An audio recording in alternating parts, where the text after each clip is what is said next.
India TV YouTube channel को subscribe करें और बेल आइकन दबाएं। राम मंदिर भूमि पूजन के 1 साल पूरे होने पर बड़ा कार्यक्रम। सीएम योगी अयोध्या पहुंचे। वीडियो कॉन्फ्रेंसिंग के जरिए प्रोग्राम में शामिल हुए प्रधानमंत्री मोदी। पीएम मोदी का विपक्ष पर करारा हमला। राजनीतिक स्वार्थ के कारण देश को बंधक बनाने की कोशिश का लगाया आरोप। पीएम मोदी ने कहा, स्वार्थी लोगों की वजह से देश नहीं रुकेगा, विपक्षी संसद रोकने की कोशिश कर रहा। पीएम ने राहुल गांधी पर भी अटैक किया। कहा, कुछ लोग सेल्फ गोल करने पर तुले हुए हैं। बोले, ये लोग अपने स्वार्थ के लिए देश का समय और देश की भावना दोनों को आहत करने में जुटे हैं। पीएम मोदी ने हॉकी टीम के पदक जीतने का भी जिक्र किया। कहा, हॉकी टीम ने पुराना गौरव हासिल करने के लिए लगाई छलांग। 4 दशक बाद स्वर्णिम पल आया। पीएम मोदी ने कहा, 2 साल पहले 5 अगस्त को ही जम्मू कश्मीर से हटी थी धारा 370। राज्य के हर नागरिक को मिला बराबरी का अधिकार। पिछले साल 5 अगस्त को ही अयोध्या में राम मंदिर की तरफ पहला कदम उठाया गया। पीएम मोदी, अयोध्या में राम मंदिर का निर्माण तेजी से जारी। प्रधानमंत्री ने कहा, इतिहास में सालों तक याद रखी जाएगी 5 अगस्त की तारीख। आज ही के दिन अयोध्या में राम मंदिर की तरफ पहला कदम उठाया गया।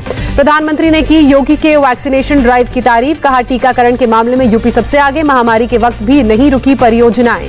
प्रधानमंत्री ने साधा विपक्ष पर निशाना। कहा, किसी ने परिवार के लिए तो किसी ने वंशवाद के लिए यूपी का इस्तेमाल किया। आज बदला हुआ उत्तर प्रदेश नजर आ रहा है। योगी राज में यूपी की बदली कानून व्यवस्था पर बोले पीएम मोदी। कहा, यूपी के इतिहास में पहली बार अपराधियों में खौफ, अवैध कब्जा करने और डरने वाले लोगों के मन में अब भय नजर आ रहा है। अन्य योजना के लाभार्थियों के साथ संवाद से पहले सीएम योगी ने की राम मंदिर के मॉडल की पूजा, मंदिर निर्माण कार्य की समीक्षा की। अयोध्या पहुंचकर सीएम योगी आदित्यनाथ ने रामलला के दर्शन किए। शॉल पहनाकर किया गया योगी का सम्मान। अयोध्या में फिर से बंटना शुरू हुआ रामलला का प्रसाद। राम जन्मभूमि तीर्थ क्षेत्र ट्रस्ट ने की प्रसाद बांटने की शुरुआत। कोरोना की वजह से लगी थी रोक। अन्य योजना के लाभार्थियों से पीएम के संवाद पर प्रियंका गांधी की चुटकी। कहा, किसान फसल उगाता है, पीएम मोदी को धन्यवाद क्यों। अयोध्या से पहले सीएम योगी ने गोरखपुर का दौरा किया। भटहट ब्लॉक पहुंचकर आयुष्मान विश्वविद्यालय की जमीन का निरीक्षण किया। यूपी चुनाव से पहले पीएम मोदी लॉन्च करेंगे उज्ज्वला योजना का दूसरा चरण। 10 अगस्त को लॉन्च कर सकते हैं उज्ज्वला पार्ट 2। 1 करोड़ परिवारों को 2 साल में मुफ्त एलपीजी कनेक्शन देने का है लक्ष्य। प्रधानमंत्री ने मई 2016 को यूपी के बलिया से की थी उज्ज्वला योजना की शुरुआत। 2017 में यूपी चुनाव में बीजेपी को मिला था प्रचंड बहुमत। यूपी सरकार के खिलाफ समाजवादी पार्टी का हल्ला बोल। अखिलेश यादव के नेतृत्व में लखनऊ में निकाली गई साइकिल यात्रा। साइकिल यात्रा में उमड़े सैकड़ों कार्यकर्ता। बढ़ती तेल की कीमतों और महंगाई के खिलाफ समाजवादी पार्टी ऑफिस से ज्ञानेश्वर मिश्रा पार्क तक निकाली गई साइकिल यात्रा।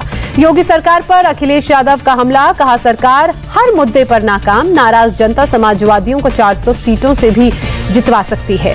अखिलेश यादव का सीएम योगी पर डायरेक्ट हमला। कहा, योगी को नहीं चलाना आता लैपटॉप, डीएनए की फुल फॉर्म तक नहीं मालूम। किसानों को लेकर भी अखिलेश यादव ने योगी सरकार को घेरा। कहा, बीजेपी ने संकल्प पत्र में 2022 तक किसानों की आय दुगनी करने का किया था वादा। पूछा, क्या किसानों की इनकम दोगुनी हुई।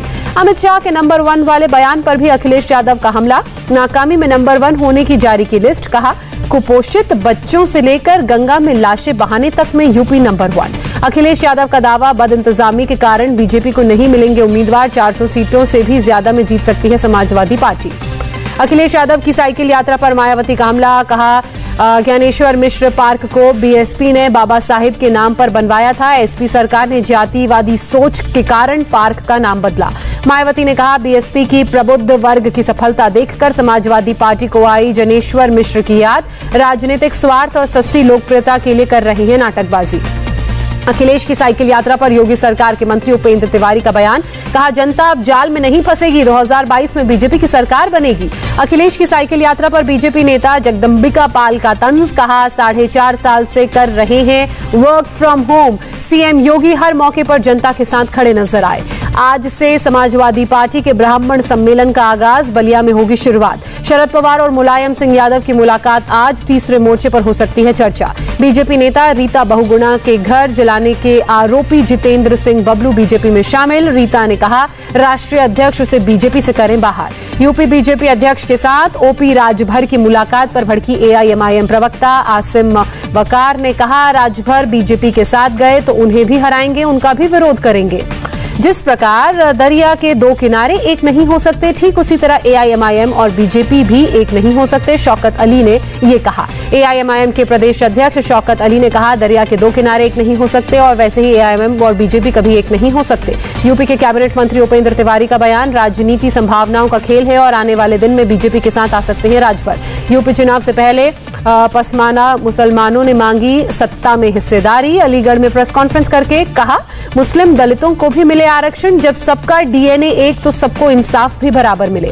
चुनाव से पहले कैप्टन अमरिंदर सिंह का बड़ा झटका, प्रशांत किशोर ने कैप्टन के प्रधान सलाहकार पद से दिया इस्तीफा। प्रशांत किशोर ने कहा, सक्रिय राजनीति से अस्थायी तौर पर ब्रेक लेने का उन्होंने किया ऐलान। कैप्टन अमरिंदर सिंह से कहा, नहीं उठा सकता आपके प्रधान सलाहकार पद की जिम्मेदारी। प्रशांत किशोर के इस्तीफे को पंजाब कांग्रेस के सांसद प्रताप सिंह बाजवा ने बताया निजी फैसला। कहा, प्रशांत किशोर ने खुद कबूल की थी सीएम के एडवाइजर की पोस्ट। संसद परिसर में अकाली दल की हरसिमरत कौर बादल और बाकी नेताओं ने कृषि कानून के विरोध में पोस्टर लेकर प्रदर्शन किया। अकाली दल और BSP जिंदाबाद के नारे लगाए।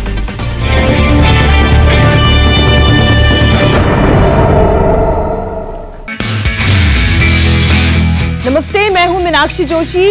वीडियो और खबरों से अपडेट रहने के लिए India TV YouTube channel subscribe करें, बेल आइकन दबाना ना भूलें। जुड़े रहें इंडिया टीवी के साथ।